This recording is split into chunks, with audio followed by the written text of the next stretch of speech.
compartilhar a palavra do Senhor com os amados irmãos. E sei que os irmãos ainda estão se ajustando aí nos seus lugares, alguns. E desde já quero convidar os irmãos a abrirem a palavra do Senhor no livro do profeta Jonas. O livro do profeta Jonas, capítulo 3. Peço aos irmãos que, apesar do calor que estamos sentindo, que se acomodem. Se quiser ir buscar um pouco de água ali, nós podemos esperar um pouco, mas eu gostaria imensamente de todos nós, ouvirmos atentamente a palavra do Senhor. Você cantou, dá-me de beber, pois tenho sede, e penso que talvez esta noite o Senhor possa nos dar de beber da sua santa e verdadeira palavra. Essa é a minha expectativa, pois Ele já tem falado ao meu coração, através da sua palavra, que, como diz o escritor aos Hebreus, é mais afiada do que a espada de 2 gumes e é apta para discernir os pensamentos do coração. Então, o livro do profeta Jonas, capítulo 3, acompanhe a leitura da palavra do Senhor. Eu vou lendo e os irmãos vão acompanhando. Diz assim a palavra do Senhor. A palavra do Senhor veio a Jonas pela 2ª vez com esta ordem: vá à grande cidade de Nínive e pregue contra ela a mensagem que eu lhe darei. Jonas obedeceu à palavra do Senhor e foi para Nínive. Era uma cidade muito grande, sendo necessários 3 dias para percorrê-la. Jonas entrou na cidade e a percorreu durante um dia, proclamando: daqui a 40 dias, Nínive será destruída. Os ninivitas creram em Deus, proclamaram um jejum, e todos eles, do maior ao menor, vestiram-se de pano de saco.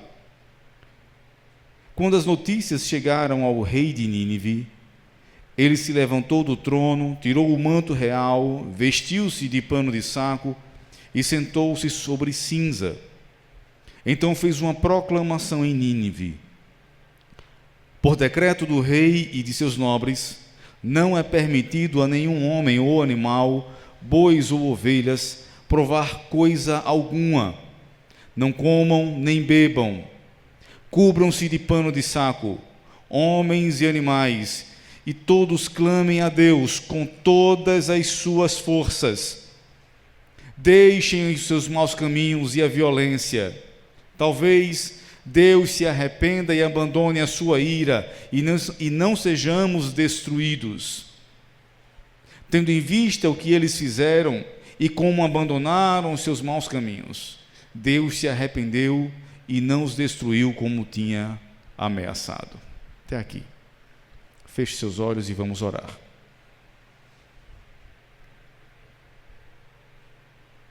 Tua é, Senhor, a honra, a glória, o poder e o domínio. Tu és grande e és o soberano de toda a terra. Quem é o homem, a não ser simples pó? E todos nós, como o pó da terra, nos reunimos nesta noite aqui para render louvores ao teu nome.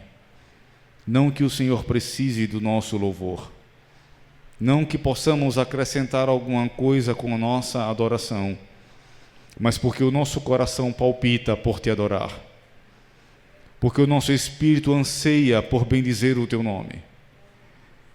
E a nossa alma, Senhor, anela pelos teus caminhos, pelos teus átrios.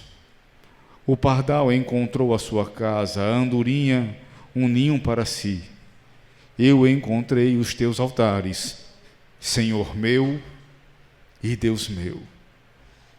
Por isso, eu elevo os meus pensamentos a ti, Senhor, e clamo por tua graça, para que ela nos alcance nesta noite. Apenas uma gota da tua graça será suficiente para inundar os nossos corações com tamanha alegria e tamanho júbilo, que jamais se encontrou sobre toda a história da humanidade.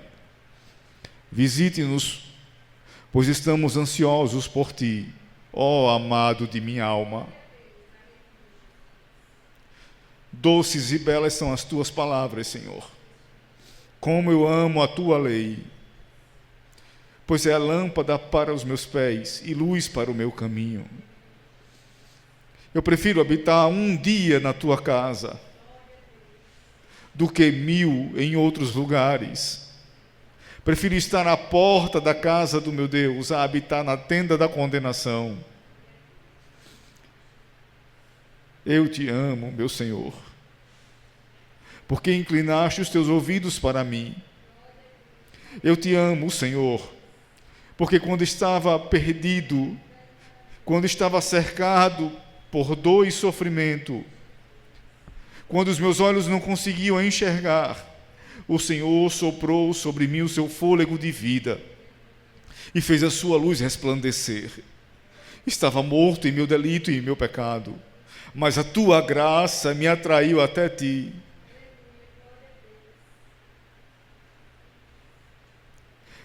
Agora ardo no desejo por tua paz, por aprender a tua palavra, por viver a tua palavra.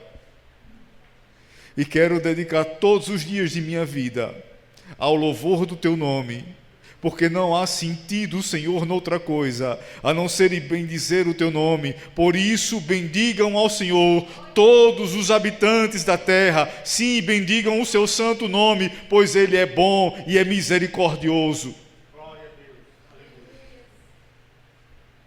Fala conosco, Pai. Fala conosco, em nome de Jesus. Amém.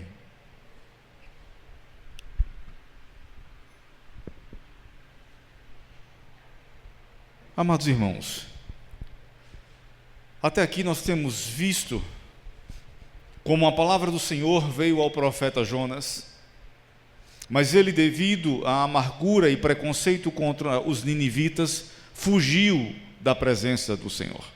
E nós vimos como a amargura, que algumas vezes nós nutrimos em nosso coração por quem quer que seja, pode esfriar a nossa fé, pode diminuir o nosso amor por Deus.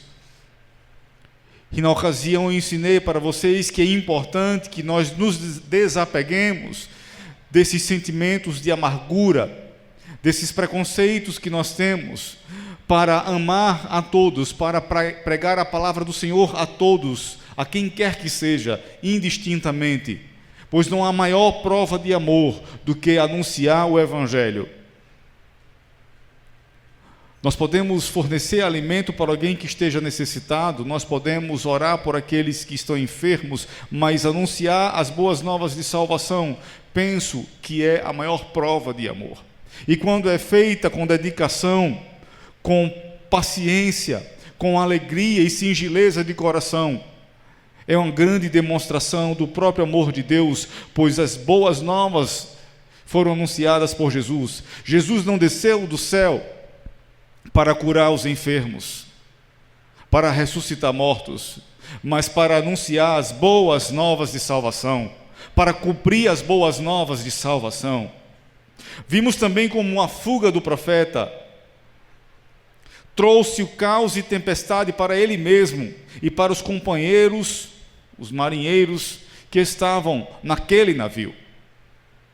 Então, quando nós fugimos da presença de Deus, nós vemos que o caos toma conta de tudo ao nosso redor, de forma que nós somos afetados por este caos, e não só nós somos afetados, mas também aqueles que estão ao nosso redor também são afetados, porque fugimos da presença de Deus, porque não queremos orar, porque não queremos vir à igreja, porque não queremos ler a palavra do Senhor, porque não temos prazer na lei do Senhor e não meditamos na lei do Senhor dia e noite.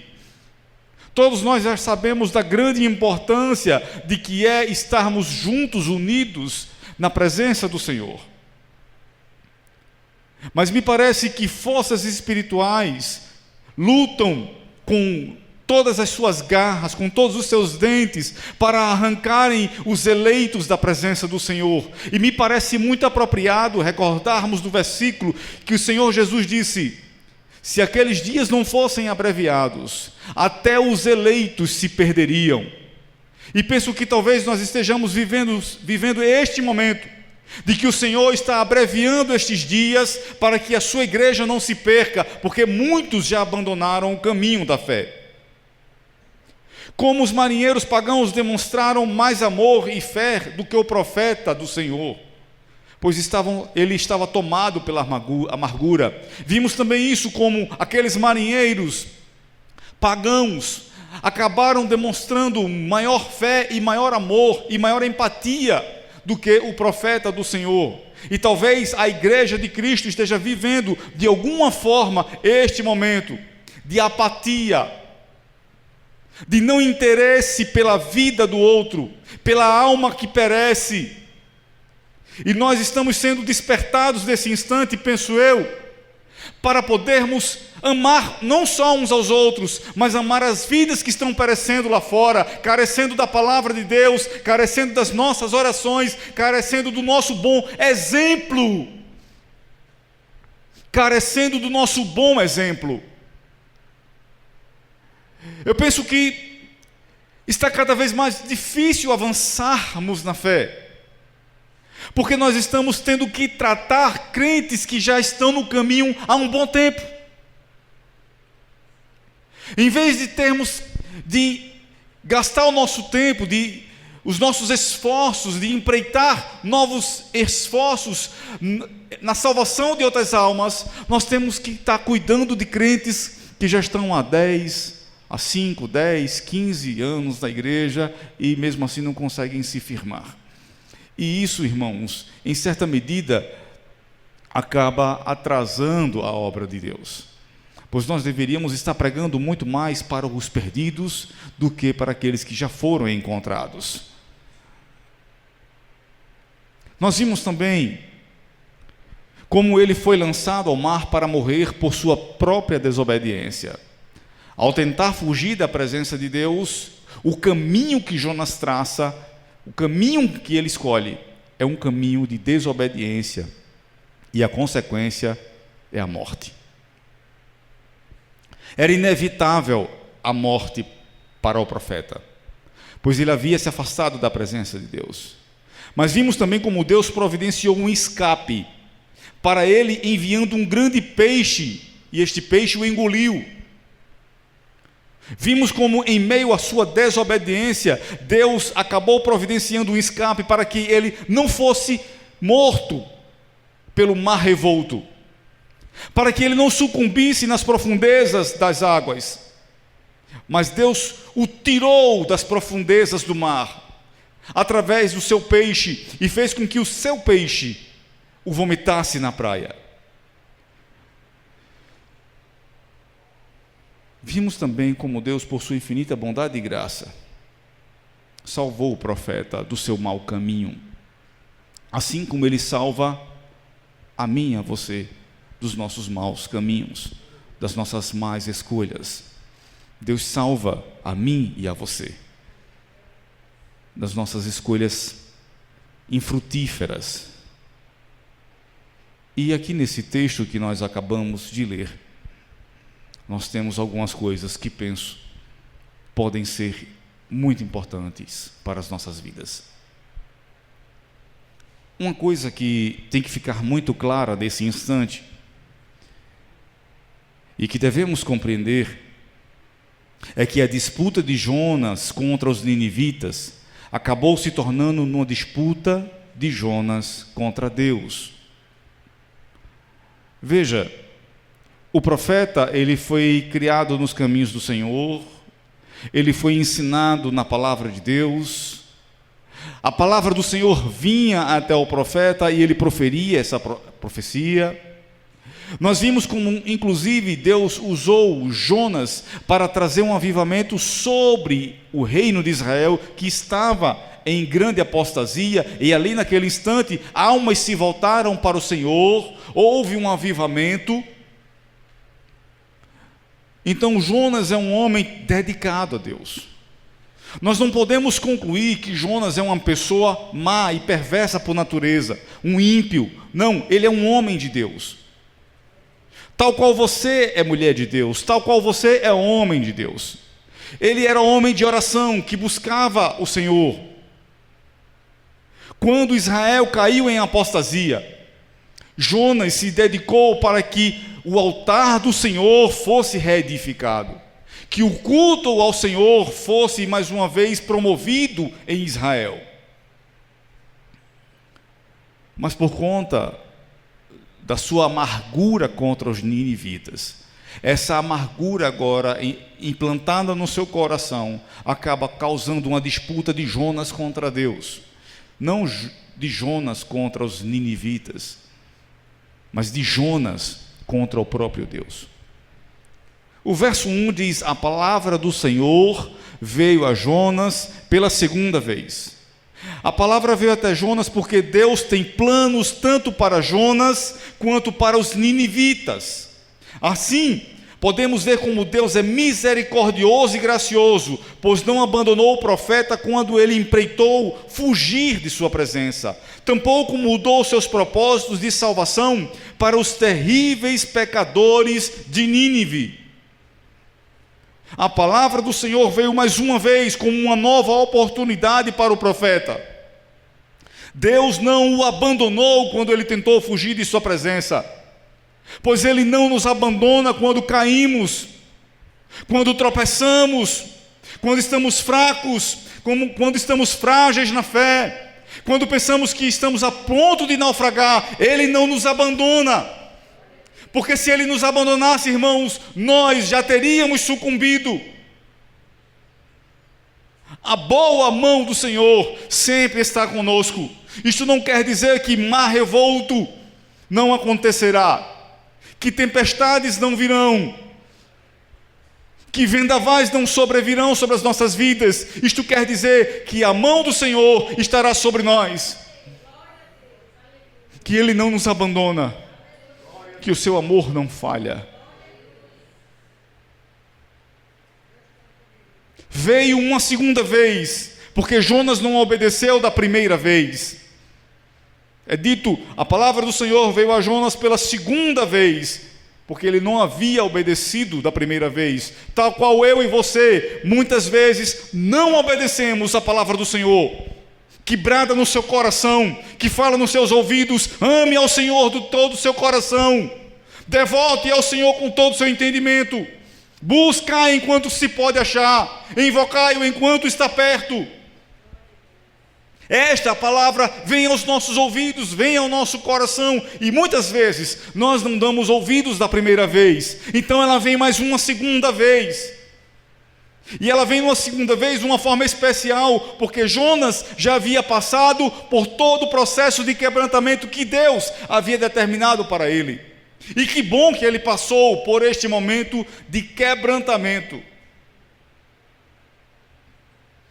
Vemos, portanto, como Deus insiste para que nós voltemos para Ele e cumpramos sua boa, perfeita e agradável vontade. O bendito Senhor trará o filho desobediente e teimoso aos seus pés. O bendito Senhor trará o filho desobediente e teimoso aos seus pés. Eu não sei como ele vai fazer. Na parábola do filho perdido, ou filho pródigo, como alguns costumam dizer, o meio pelo qual Deus trouxe ele de volta foi o sofrimento, foram as angústias, foi a escassez, foram as privações. E penso que talvez Deus possa se utilizar destas formas para nos trazer para a sua presença. Na verdade, Ele se utiliza muito da aflição para nos trazer aos seus pés. Jonas deve agora ser testado para ver se ele havia se arrependido ou não de sua desobediência anterior. Aqui eu quero dizer, quero que fique muito claro para os irmãos. Jonas não está amando os ninivitas. Ele ainda não se importa com as almas que estão perecendo, não é isto. Nós vamos ver, inclusive, nos próximos capítulos, no próximo capítulo, que Jonas não queria a conversão dos ninivitas. A questão de Jonas aqui, que fique muito claro, é que agora ele decidiu obedecer. Ele não sentiu para obedecer. Ele obedeceu sem sentir. Entende? Às vezes a gente espera sentir para obedecer. Mas o que eu digo para vocês esta noite é: obedeçam sem sentir. Você não está sentindo nada, nenhum arrepio, você não está sentindo a presença de Deus, não interessa. Você está sentindo às vezes que pensa que Deus lhe abandonou, não interessa, apenas obedeça. Porque mesmo quando estamos sendo sufocados, mas se estivermos no centro da vontade de Deus, ainda é a melhor posição para as nossas vidas. Depois de ter sido lançado ao mar e ter sido tirado dele, Deus vem e lhe pergunta mais uma vez: Jonas, irás a Nínive agora? Você me obedecerá desta vez? E eu quero dizer para os irmãos que as aflições, as angústias, as dores que nós suportamos e passamos, elas fazem esta mesma pergunta para vocês nesta noite: você irá me obedecer? Você se voltará para mim de todo o seu coração? Você se voltará e se inclinará para obedecer a minha palavra? Ou ainda vai empreitar a sua própria vontade? Ou vai trilhar os seus próprios caminhos?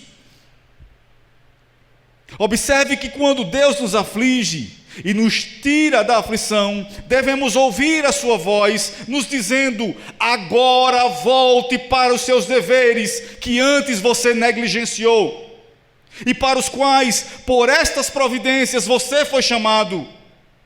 Pois o que é o arrependimento, senão mudança de ideia e de caminho? O arrependimento é mudança de ideia e de caminho. Eu posso me arrepender aqui sem mudar as minhas atitudes? É incoerência. Pode ser remorso, mas não arrependimento. Arrependimento é mudança de ideia e de caminho. Mudança de ideia e de atitude. Voltar ao nosso trabalho e dever, do qual nos apartamos, é fazer o bem para nós mesmos e para aqueles que precisam de nós. Estou cansado, pastor. Estou cansada, pastor. Sei disso. Mas voltar a trabalhar para o Senhor é fazer bem para você mesmo. Trabalhar para o homem, qual é a recompensa? Salário mínimo, um pouquinho mais talvez. E trabalhar para o Senhor, uma glória eterna, que não há de se comparar. Um gozo, um júbilo, uma alegria no coração. Verso 3 nos diz: Jonas obedeceu a palavra do Senhor e foi para Nínive. Ele obedeceu a palavra do Senhor.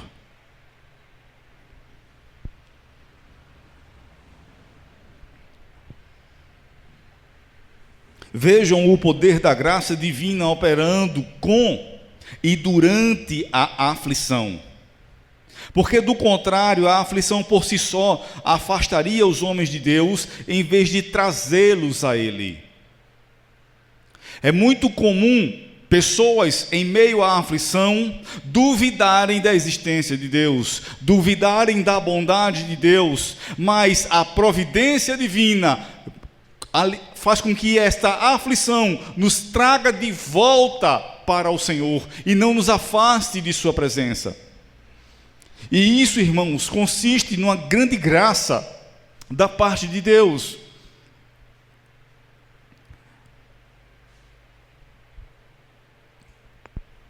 Você, por certo, deve estar familiarizado com o conceito de criança mimada.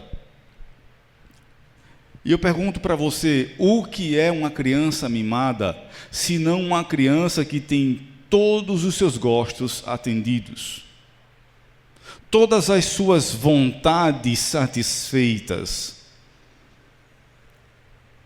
todos ao redor lhe dão atenção e lhe dão tudo o que ela quer. E uma criança mimada, creia, torna-se um adulto terrível.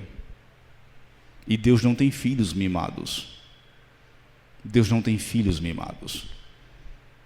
Porque Ele sabe tratar com cada um de nós. A tua vara e o teu cajado me consolam. O salmista declara: antes de ser afligido, andava errado, mas agora tenho aguardado, ou melhor, guardado a tua palavra. Foi-me bom ter sido afligido, para que eu aprendesse os teus estatutos. Antes de ser afligido, eu andava por caminhos tortuosos, o salmista diz. Mas agora foi bom que a aflição me sobreveio, para que eu aprendesse e guardasse os teus estatutos. Então esta aflição na vida do profeta Jonas faz com que Jonas desperte não só do seu sono, mas desperte daquilo que está o afastando da presença de Deus e passe agora a obedecer ao Senhor. O verso 4 nos diz que Jonas entrou na cidade e percorreu em um único dia. Contudo, é dito que para percorrer Nínive seriam necessários 3 dias, mas Jonas o faz de forma apressada, como quem quer cumprir logo o chamado. Ele não negligencia. A grandeza de Nínive consistia principalmente na sua extensão. Ela media cerca de 30 quilômetros de comprimento por 18 quilômetros de largura e 96 quilômetros de perímetro. Os muros tinham cerca de 30 metros de altura e eram tão espessos que 3 carros podiam andar um ao lado do outro em cima do muro. Nestes muros haviam 1.500 torres, cada uma delas com um pouco mais de 60 metros de altura. Era uma grande cidade, com certeza. Seriam necessários 3 dias para percorrer a cidade, mas Jonas percorre em apenas um único dia. Alguns dizem que foi por pressa, outros por mal vontade. O fato é que Jonas se dispôs a cumprir o que Deus havia determinado para a sua vida. Tão logo chegou à cidade de Nínive, ele pregou a mensagem que Deus havia lhe dado contra ela. O que eu estou querendo dizer para você é: não importa o tamanho do seu chamado, não importa a dificuldade que se sobrevenha sobre você, que advenha sobre a sua vida, importa que apressadamente, eu vou repetir, apressadamente, você cumpra a boa, perfeita e agradável vontade de Deus sobre você. Que você determine em seu coração em cumprir as vontades do Senhor, em obedecer aos mandamentos do Senhor, em crescer na graça e no conhecimento do Senhor. A palavra do Senhor vem a você, cumpre a você, obedecê-la ou não. Jonas foi enviado como um mensageiro armado, em nome de Deus, para proclamar uma guerra contra Nínive. Ele vai como se fosse um mensageiro armado, pronto para aniquilar aquela cidade. Talvez não haja misericórdia nos seus olhos, ou compaixão por aquelas vidas, mas veja como Deus usa o ímpeto do profeta para trazer arrependimento para aquele povo.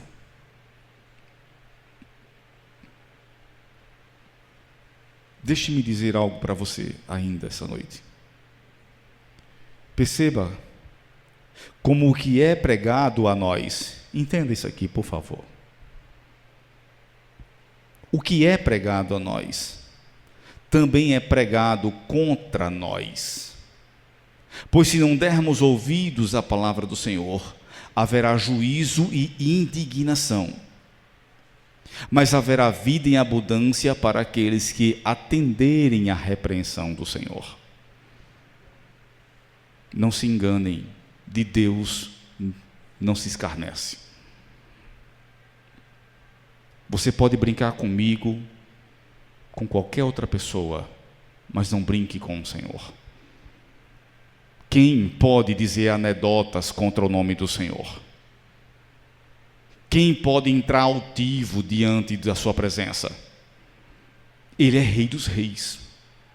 Ele é Senhor dos Senhores.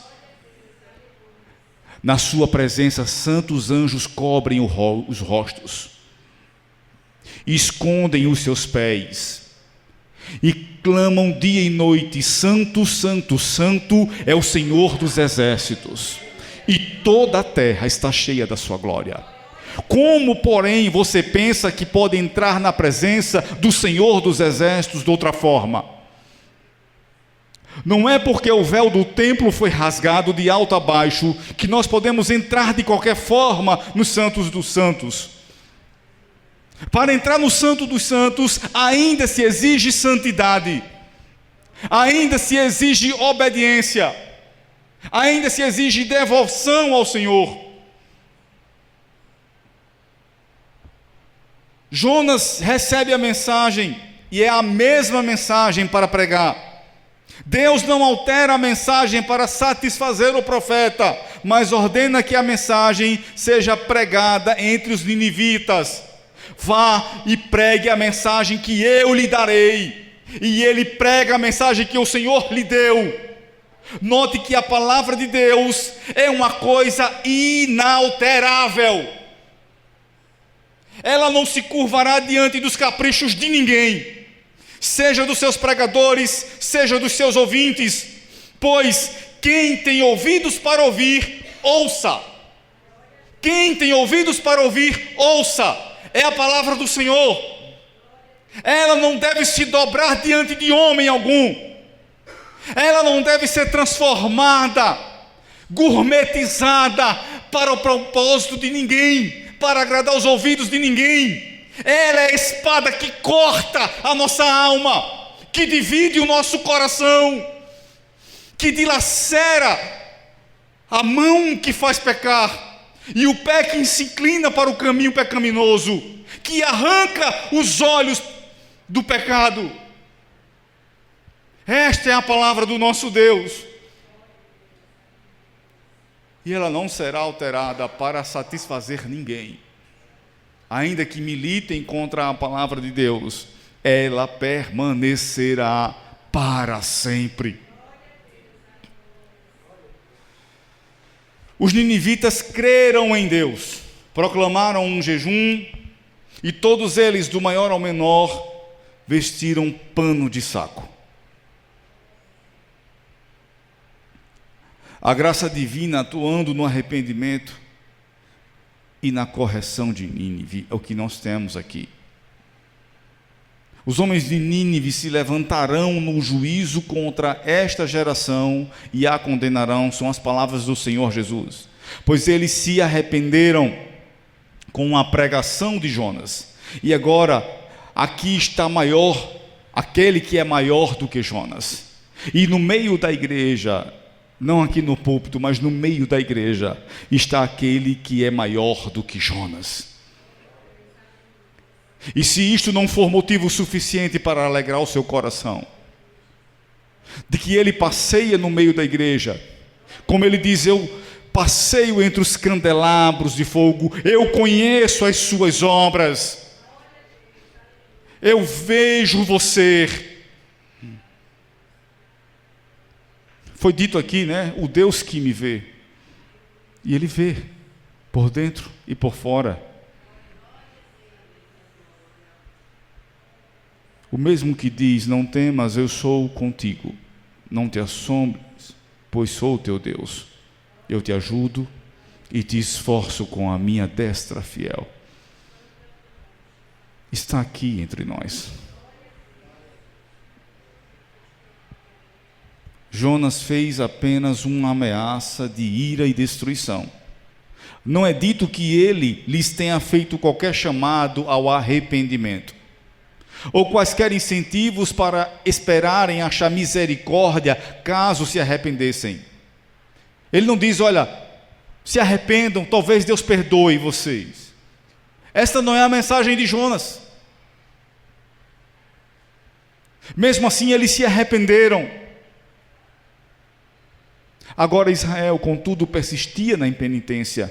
Mesmo que os profetas enviados persuadissem os israelitas de todas as maneiras para que se arrependessem, o povo permanecia obstinado de coração. Assim vemos que o arrependimento dos ninivitas constitui grande sinal de julgamento para os que são duros de coração.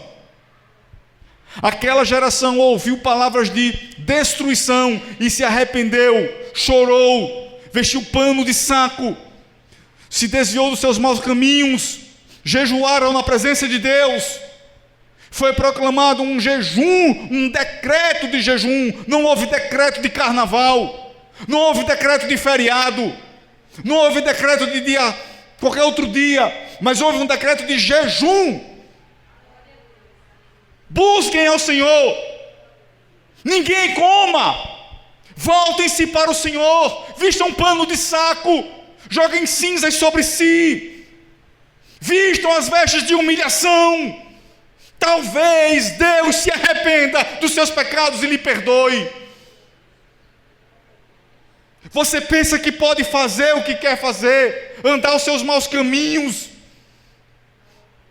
brincar com a palavra de Deus e achar ainda que vai encontrar misericórdia da parte de Deus? Eu lhe digo, não encontrará.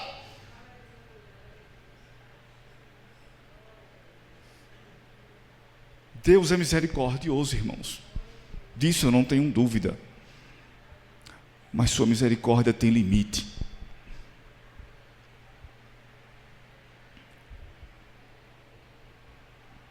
Quando as notícias chegaram ao rei, ele se levantou do trono, tirou o manto real, vestiu-se de pano de saco e sentou-se sobre a cinza.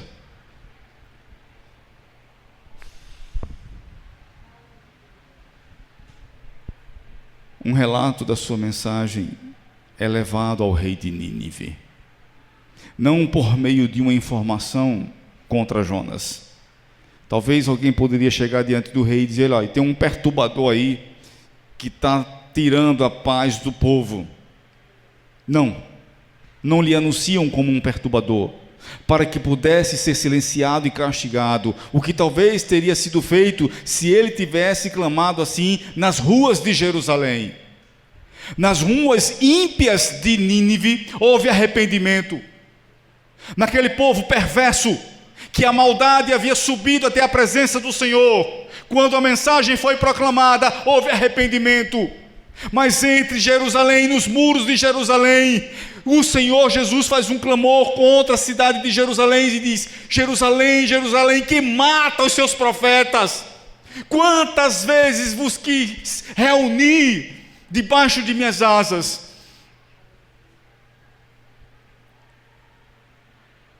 Porque muitas vezes o povo de Deus despreza a palavra de Deus.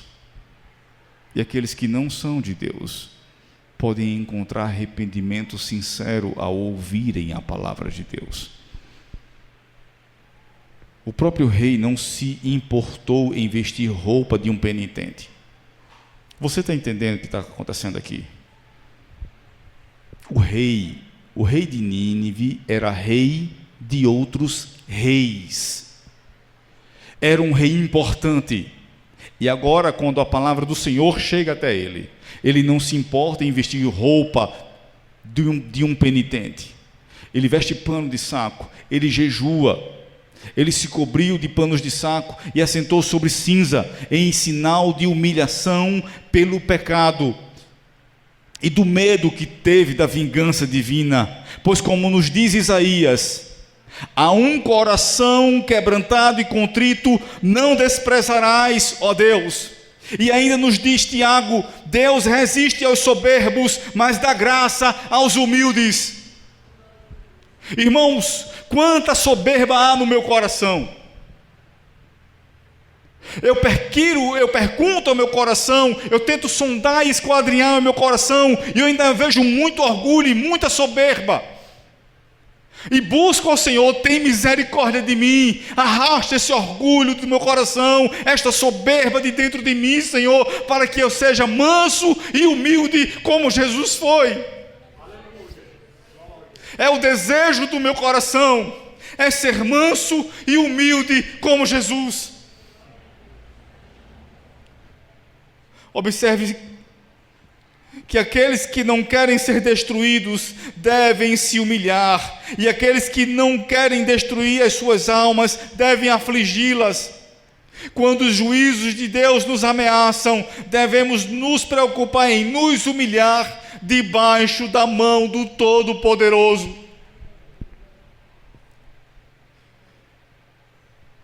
Humilhai-vos debaixo da mão do Senhor. Humilhem-se, irmãos. Não importa se você tem passado dificuldades, aflições, humilhe-se debaixo da mão do Senhor. Porque quando nos humilhamos aos pés da cruz, o nosso Salvador nos toma pela mão e nos exalta. Quando nos humilhamos aos pés da cruz, Ele diz para mim e para você: eu sou contigo. 2 homens estavam pregados ao lado de Jesus. 2 homens condenados à morte. Ambos estavam sendo condenados, esses 2 homens, por serem bandidos. Talvez por promoverem uma insurgência contra o Império Romano. Jesus estava sendo crucificado, como vocês sabem, inocentemente, no meu e no seu lugar. Mas estes 2 homens têm comportamentos diversos. Um diz para ele: se você é o Filho de Deus, salva-te a ti mesmo e a nós. Salva-te a ti mesmo e a nós. Se você é o Filho de Deus. Talvez nas mesmas menções, não a mesma menção das palavras que o próprio diabo proferiu: se você é o Filho de Deus, atira-te daqui para baixo. Talvez numa última tentação, dizendo: se você é o Filho de Deus, desça da cruz. Um outro, porém, sufocado e angustiado, olha para Jesus e diz: lembra-te de mim quando entrares no teu reino. Eu penso que estes 2 homens representam 2 grandes grupos de toda a humanidade. Aqueles que olham para Cristo e dizem: lembra-te de mim quando entrares no teu reino. E aqueles outros que olham para Jesus e dizem: se Ele é o Filho de Deus, que faça tal coisa.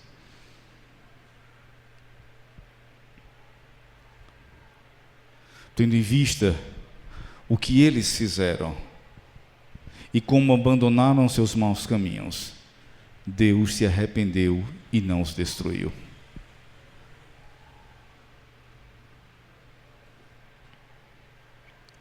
Tendo em vista o que eles fizeram e como abandonaram seus maus caminhos. Tendo em vista o que eles fizeram e como abandonaram seus maus caminhos.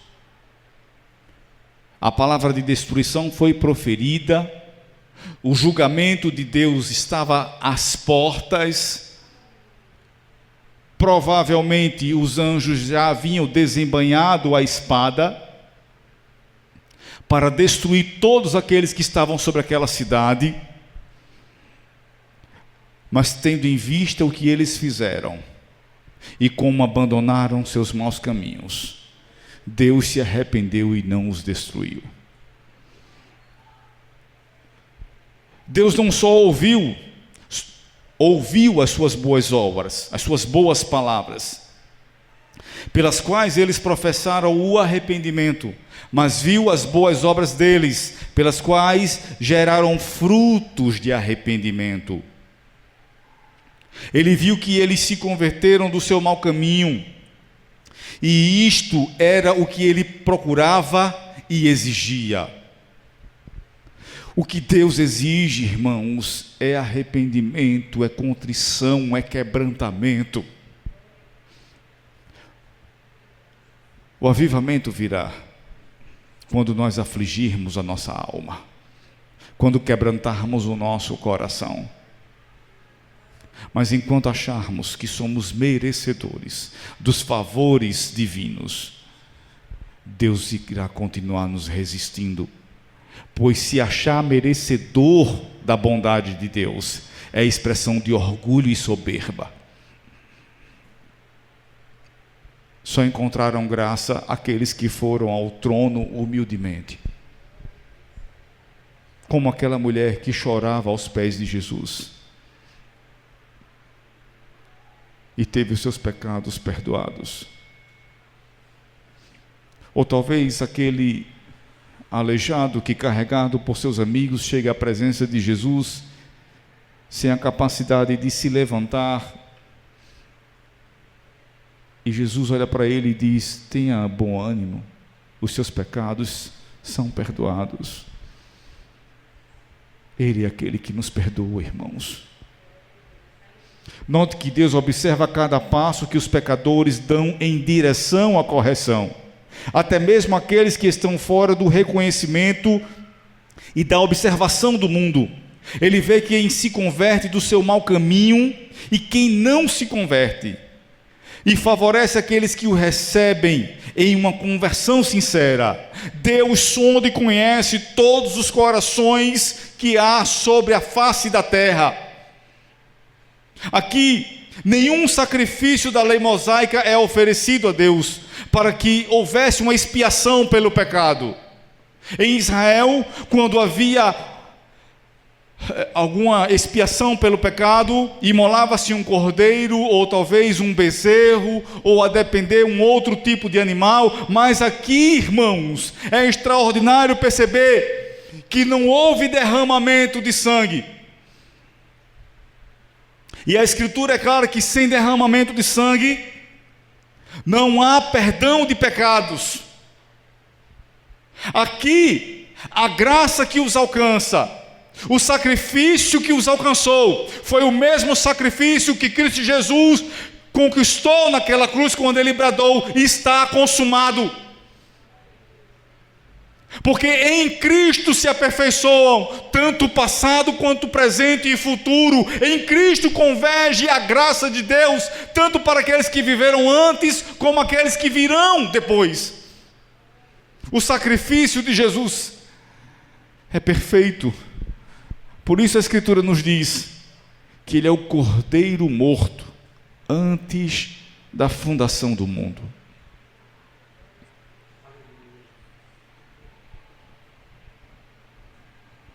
Os sacrifícios que agradam a Deus são um espírito quebrantado, um coração quebrantado e contrito, ó Deus, não desprezarás. Finalmente,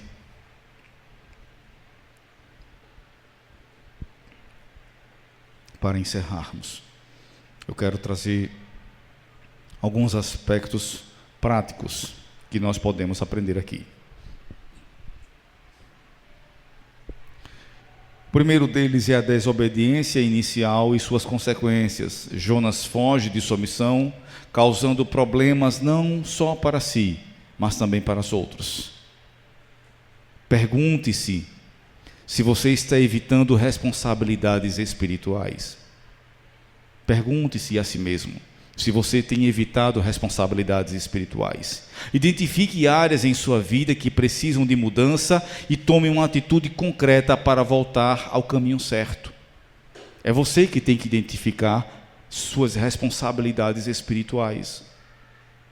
O segundo ponto é misericórdia e graça divina. Deus salva Jonas através de um grande peixe, oferecendo-lhe uma segunda chance. Reconheça a misericórdia que você recebeu.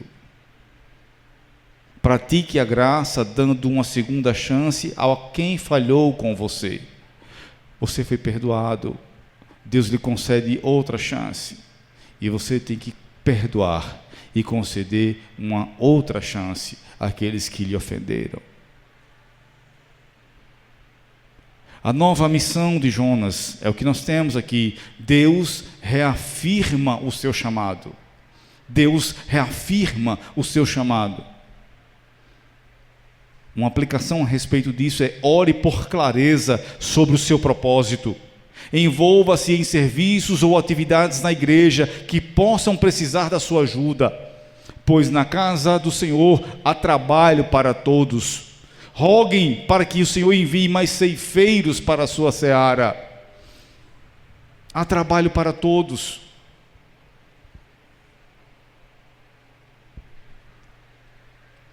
Arrependimento e obediência. Jonas decide obedecer e pregar em Nínive. E aí eu digo para você: identifique algo em sua vida que precisa de arrependimento e tome uma ação para corrigir isso. Não adianta você passar a vida toda: meu irmão, eu sei que estou errado, pastor, eu sei que estou em falha, pastor, eu sei que estou faltoso, pastor, e entra semana após semana e você não toma uma ação para corrigir isso.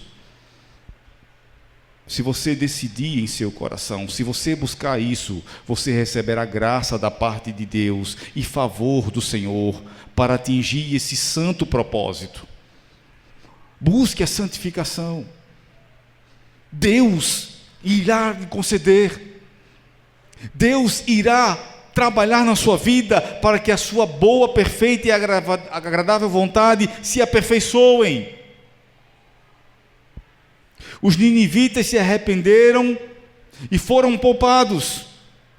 Considere, meus irmãos, como suas palavras podem impactar na vida de outras pessoas. Então se entregue nas mãos de Deus para serem instrumentos da sua graça. Seja instrumento da graça de Deus. Está na hora de você se levantar dessa cadeira, arregaçar as mangas e trabalhar para o Senhor, e desgastar os seus dias na presença do Senhor, e lutar pela graça de Deus. Irmãos, nós estamos perdendo nosso tempo com aquilo que não edifica. Quanto tempo você passa em rede social? Monitore isso. Veja que no mínimo você vai ficar lá 1 ou 2 horas. Tem gente que passa até mais, olhando coisa que não acrescenta uma vírgula na sua vida. E depois você diz para mim: eu estou fraco, pastor, eu não tenho fé, pastor. Claro, é óbvio. O que a rede social pode lhe nutrir? Na verdade, a rede social é o maior mecanismo de sugar, diminuir, subtrair a fé. Rouba-lhe o tempo, saqueia os seus bens, a coroa da vida, da vitória que Jesus tem para conceder para você, para lhe premiar o galardão que o Senhor tem para dar para você. Está quase sendo roubado pelo tempo que você dedica às redes sociais, ou qualquer outro propósito que não a graça de Deus. Deus valoriza corações arrependidos muito mais do que rituais.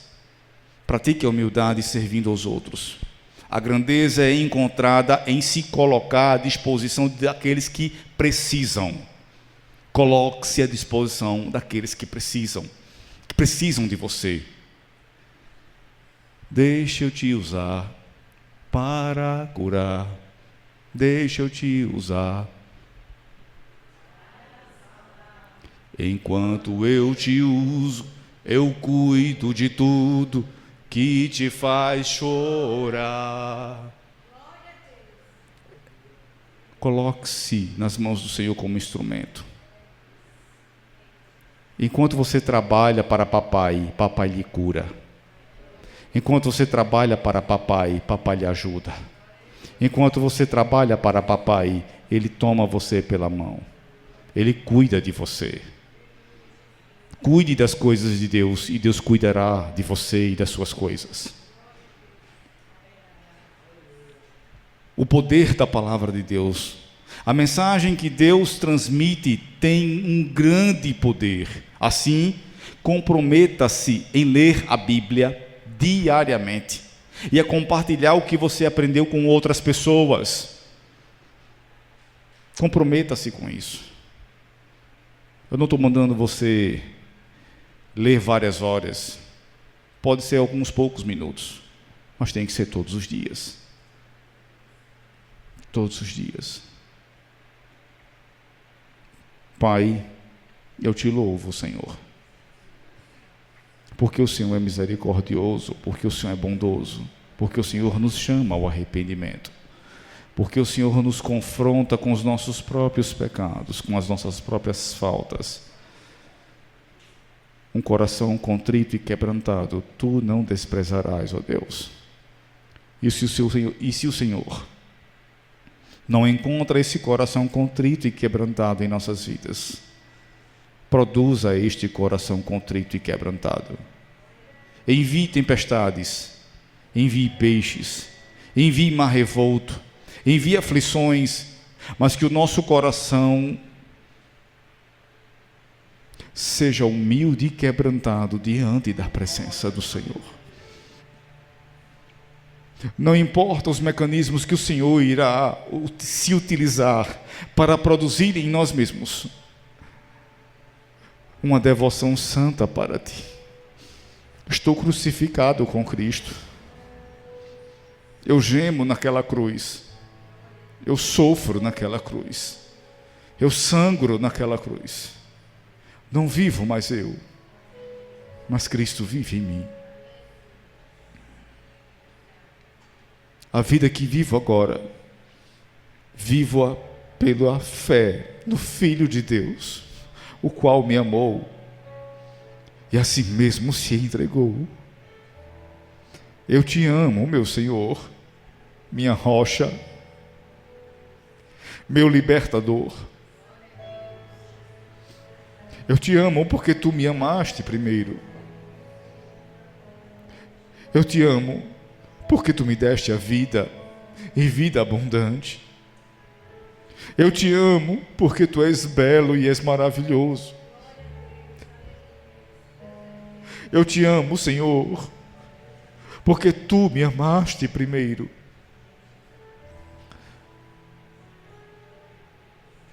Atrai-nos, Senhor, até a tua presença.